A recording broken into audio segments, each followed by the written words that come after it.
Welcome to Books and Booze, a bookish and wine-induced podcast. Whether you're a fan of books, drinking, or true crime, this is the place for you.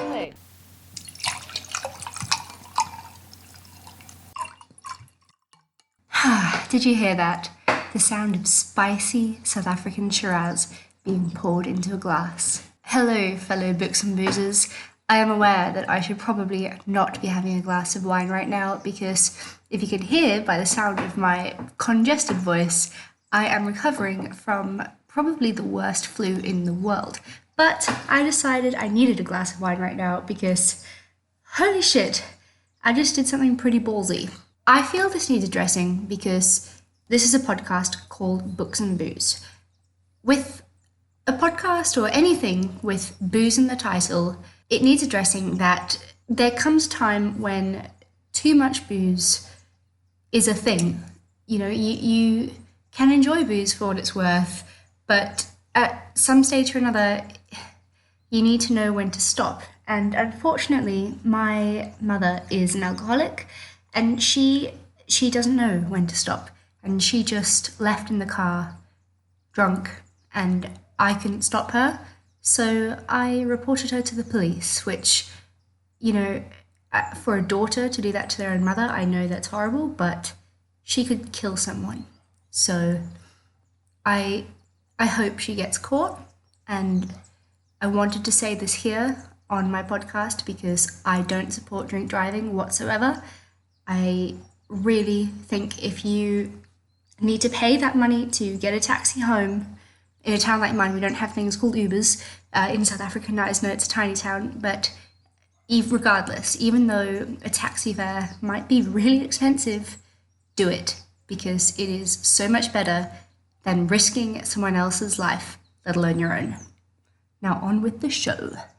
This is going to be a bit of a different episode for me because I normally record with a co-host. So I don't really know how I feel about a podcast just spoken by one person because I've got no one to bounce off of, no one to laugh with. But, you know, I've just moved back to South Africa after a horrible breakup, the most brutal one of my life, really, but let's not get into that today. I just needed to give you a new episode because I'm paying for this bloody podcast hosting service, so I might as well use it. As some of you might know, I do have a YouTube channel where I discuss books too, called Boho Bookworm, and that's really cool if you like a more visual style of listening about books. But there's a book I just finished this morning called If Only by Irish YouTuber Melanie Murphy, and I don't have a physical copy of it. I listened to it on Audible, so I thought it would be a great way to talk about it because you're probably in a car or washing the dishes or on a run or something where I don't know what you do when you listen to my podcast, but whatever you're doing, enjoy because now you don't have to see me holding up a physical copy of a book I do not have. So Melanie Murphy's YouTube channel is awesome. I have been watching her for years. She's gorgeous, but she's so relatable because she discusses such important issues such as, you know, your sexuality, body dysmorphia. I have horrible body dysmorphia. I feel ginormously fat when I know I'm not deep down, but, you know, when I look in the mirror, I want to scream and run away from myself.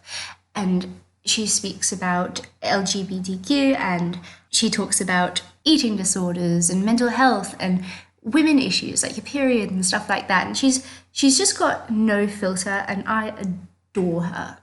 So her first book, Fully Functioning Human Almost, is a non-fiction. It's like a part memoir type book, was released in 2017 and I absolutely loved it. So obviously I was so excited to get my hands on her new one, If Only, which only just got released earlier this month, I believe. But there are a few reasons that this book resonated so much with me. Number one, the main character, Erin, is almost 30 and her wedding plans fall through. As many of you know, I was almost married a few years ago.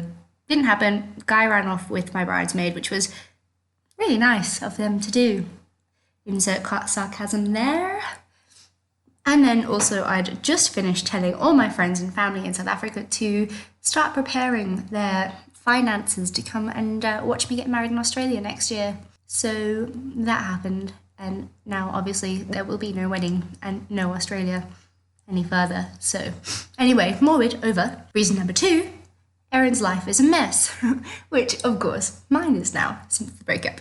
Number 3, she's newly single, as am I, and she is still dealing with the after effects of her breakup, which I am too. So as you can see, there's a lot that I could relate to in this book.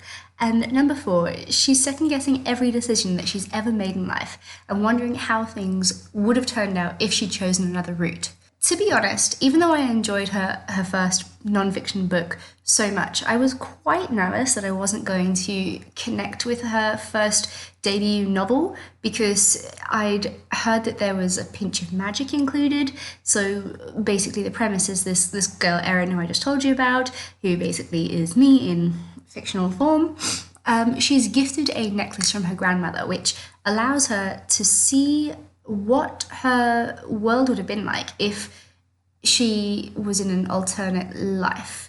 So if she'd chosen different things and gone a different way. And I'm not very big on fantasy, but If Only was so well done. There was definitely a magical element to it, like a magical realism kind of a vibe, but it was really subtle and fun, and it focused more so on the realities of the way that her life could have played out.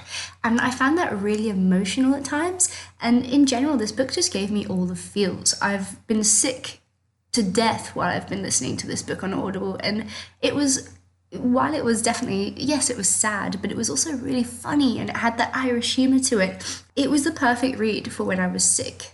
Let's be honest, I think that all of us, at some stage or another, have all thought about what if things had played out a different way in my life? What if I'd chosen a different path? And, I've just lost everything in my life. I'm jobless, I'm penniless, I'm homeless, all rolled into one, and it's hard. So I would really love that bloody necklace right now to make sure that everything I've done leading up to this moment in my godforsaken life were the right things to do. And I know that sounds depressing. Why would you want everything that you've done to make you end up homeless, jobless, and penniless?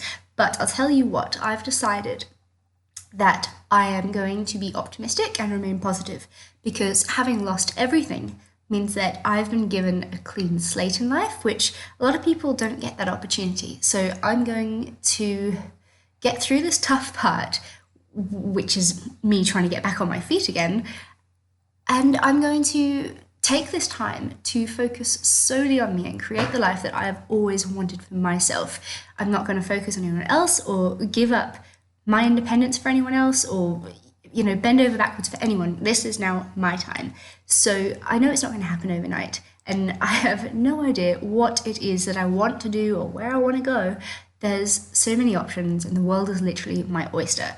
That's why, I kind of like rambled off into a me subject there, but basically that is why I connected so much with this book, because it was so deep and personal for me. If Only was a feel-good read. I read it while I was sick in bed and feeling incredibly heartbroken, and it really did perk me up. I loved it. One of the best things about it must be the unfiltered expressions, like the Irishisms. Can't pronounce that word, especially when I'm congested. But there's one point quite early on in the book where Erin says something about it felt like being kicked in the vag, which means, being kicked in the vagina, for those of you who don't understand things like that, non-European-y people. But it was funny. This book is Melanie to a T. I don't even know what to the T means, but that's what I'm going for. It was fantastical, dry, witty, and even with that pinch of magic, it was wonderful. So I gave it a 4 out of 5 stars on Goodreads, and I am really excited to see what this small town Dubliner comes out with next. I think that my only qualm in general with this book, because I listened to it on Audible, is that the narration sometimes got a bit annoying for me, because while the Irish accent was fantastic, there's also British accents in there, and I just got a bit annoyed with some of not the written dialogue itself, but the way it was spoken irritated me a bit, even though it gave a good sense of character. But yeah, I guess maybe also because I was sick and a bit grumpy and I just didn't like some of the characters' accents. And I feel like it's a book that you should get a physical copy of because A, the cover is freaking gorgeous, one of the most beautiful covers I've seen in a while, and B, if you don't like people impersonating accents, maybe get the physical book because it did get a little bit on my nerves. The next book I'm going to be listening to on Audible is Horrorstor by Grady Hendrix, which is a book I have been wanting to read for so long. It sounds really fun. It's basically about like a haunted IKEA store, which I think you couldn't get better than that. Apparently it's like this Orsk store in Ohio that at night all these things start happening, like, you know, things start smashing and falling down and stuff. So a bunch of staff members decide to take shifts at night so that they can figure out what the hell is going on inside the store. And of course, obviously, the cameras inside reveal absolutely nothing. This book to me sounds like a little bit of everything because while it's marketed as horror, I've also heard that there's a lot of humor in it. It's contemporary in the fact that it's, you know, kind of about an IKEA store, and it's got that, you know, it's like a haunted store, paranormally kind of a vibe. So I'm really looking forward to it, and I'll get back to you soon about how I'm progressing with that book. One that I'm busy reading physically is Women Who Run with the Wolves by Clarissa, Pinkola, Estes. So as the title very clearly suggests, this is obviously a non-fiction feminism spiritual book. It's been a slow read for me so far. I've been reading it for a couple of days already. It's very profound and takes a lot of your attention to be able to take it all in because it's beautifully, incredibly well written. But being sick, I just needed that contemporary feel that Melanie Murphy gave me for a while. So I have put it on the back burner, but I'm looking forward to actually getting more invested into it once I can finally start concentrating on a physical book again that's quite deep and meaningful. I don't know a lot about this book yet, but I do know it's about the female psyche, all about how within every woman there is a wild woman who she refers to as this, like a wolf, and how she compares wolves to women in that we are very similar. I'm not making any sense already, but basically women run in packs. They protect their young like crazy. There's so much about wolves and women that come together. I'm only a few pages in, so I could be speaking through my bum right now, but I think I've read 2 chapters. Half the book. No, it's a ginormous book. I mean, in those 2 chapters, most of the pages are highlighted with gorgeous quotes. And I don't know if you are one that highlights books. I am. And if you judge me on that, then go fly a kite. I have looked it up on Goodreads just to give you a bit more of a detailed synopsis. And basically, this author, Clarissa Pinkola Estes, she's got a PhD and she uses myths, fairy tales, folklores, and stories to help women reconnect with the healthy, instinctual, visionary attributes of the wild woman archetype. So, I mean, it definitely won't be everyone's cup of tea, but if you're into feminism, I really think that you should give it a go because while I am not the biggest feminist in the world, I believe in equality more than anything else. Although now I probably should be a feminist because screw men. Miss Ellie, yes, you agree with me. Hurrah! Sorry, that was my dog who just wanted to pitch in for the podcast. Speaking of hurrah, I also just finished the first 2 Bridget Jones' Diary books by Helen Fielding. Sorry, really congested, guys. They are so funny. I don't think anything will ever beat the first one. The first one was brilliant. Second one, everyone was like, yes, it's so good. You've got to carry on reading it. But then from there it goes downhill. I kind of feel like it already started going downhill with book 2, but it was funny. But at the same time, book 2, to me, felt a little bit triggering because Bridget's so obsessed with this chick called Rebecca and Mark Darcy and her break up, and then he's, getting bloody stalked and harassed by this Rebecca chick. And to me, the first one was way better with, a bit more of Daniel Cleaver, Mark Darcy, having a bit of a joust session over her. It was pretty cool. So they're really fun books, especially when you're sick too. I guess really this episode could be about books to read when you're sick. Maybe that's what I'll call it. What a revelation. Now on to boozy banter, because I used to always do boozy banter, and I am having a glass of wine. And because I'm sick, I have been trying to watch. So basically, for the last month-ish since I've been back, I didn't open Netflix. I have not watched anything on TV. I've been an absolute mess, guys. But I've finally opened up Netflix last night, and I just wanted something to make me feel good. I didn't feel like my normal horror kind of thing. I wanted to laugh and just feel okay. But I was really nervous about the whole getting something that's romantic and probably makes me cry. So I was a bit nervous, but the first movie I picked was Murder Mystery with Jennifer Anderson. And I said on the Books and Booze Twitter page, Books Booze Pod, that I was about to watch it, and a couple of people actually left me comments saying, oh, it's really fun, really cute movie, you're gonna enjoy it. So I was like, okay, great. And it was hilarious. I loved it. My fucking god, does Jennifer Anderson ever age? She looks bloody stunning, as always. So unfair. But then again, I do look like shockingly bad right now with this flu. So literally a friend of mine came over today to bring me some frozen chicken soup, and I kind of hobbled down into the driveway in a onesie that probably stank because I just sweated so much last night after all these antibiotics and flu medicine stuff that's in my system. And my hair hasn't been brushed for 3 days. I cracked my rib because of my coughing. I can't even roll over in bed without being out of breath. So yeah, even today is the first day that I can actually swallow water without it going down like knives. So I look horrendous. So yeah, that maybe don't watch that if you don't feel good about yourself, because Jennifer Anderson, it's just not fair.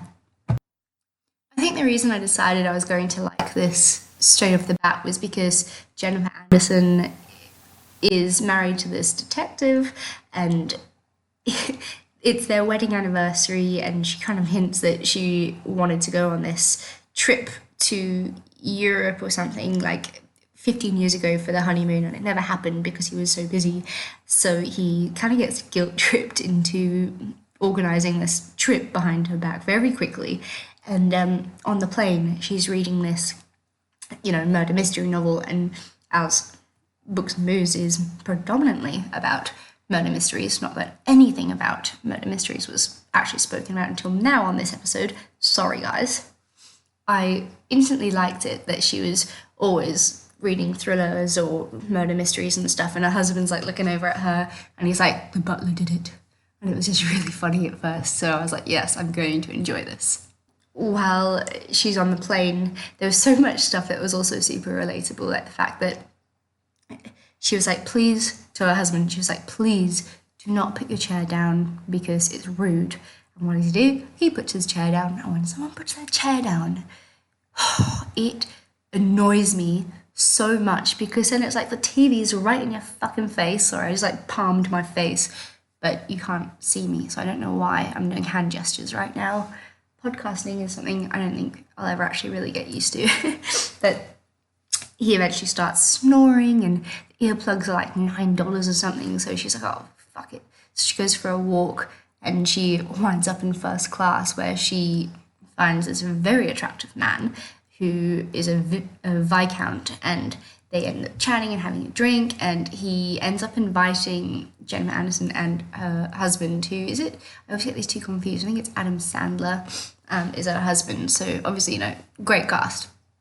And he invites them on to the family yacht for the trip because his father's getting married to his ex-girlfriend, and from there they go on the boat with them, and then some murders happen, and then Jennifer Aniston and Adam Sandler are like the main suspects, and it's just out of control, so messy, so funny, and you gotta love it for what it is. I believe that this is Jennifer and Adam Sandler's second pairing together. They were in this movie called Just Go With It, which I don't think I've actually seen. So this was my first performance of them together, and I think they gelled really well. I think what I liked about it is it was just a really easy film to watch. It wasn't long. I think it was less than an hour and a half, more or less, and it didn't take itself too seriously. It knew it was just supposed to be, silly comedy. Yeah, take it for what it is. I enjoyed it, and I think you will too if you aren't a pompous prick. Ooh, and I also finished Dead to Me on Netflix last night, and it was so fun. It's one that one of the reasons I think I haven't opened up Netflix since I've been back is because I used to watch everything with Mark on Netflix, and we watched Dead to Me together, and Blue Planet 2 together, and pretty much everything together, and I couldn't quite handle watching them alone, which is very depressing, but it's the truth. So I took a break from TV for a while, and it was good. It was therapeutic, and I focused on reading and seeing friends, and I needed it, I think. And I'm definitely not going to watch TV as much as I used to anymore, because, to be honest, I never used to watch so much TV. I never used to have a TV of my own. But when I got to Australia, it was so nice to get home, pour a glass of wine, cuddle up with Mark, and just zone out. But that's not the case in life anymore. So, yeah, I think watching TV is nicer when you've got someone with you to enjoy it with, and laugh with, and just, have a scare with. So I don't know what really I'm going to watch next on Netflix, but I finished Dead to Me, and it was only the last 2 episodes I hadn't watched without Mark, so episode 9 and 10, and I loved it. It was the 9th one. I was a bit sad because, I don't want to spoil anything, but something really sad happens, and then at the end of episode 10, I was like, oh my god, yes! So, yes, I can't give anything away, because if you haven't seen it, you've got to go see it, and I don't want to be a reason to spoil anything for you. I think it's just plain rude. But I am desperately hoping that there will be a season 2, because Christina Applegate is so good, but her co-star, what is her name? I think it's Linda Cardellini. She is fantastic. I also think she's beautiful, and I liked the artwork that she does on the show. Obviously, I don't think it's actually hers, but all the art is like her heart is removed from every photo, from every painting she does, which I think is kind of cool, because, let's all be depressing. But the one thing I must say about Dead to Me, which is very surprising, is that Will Ferrell had something to do with it. While he doesn't appear in the actual show, as far as I'm aware, unless he did some kind of what's that guy's name? Quentin Tarantino, then I don't think he was actually a part of the show actor-wise, but I hate Will Ferrell.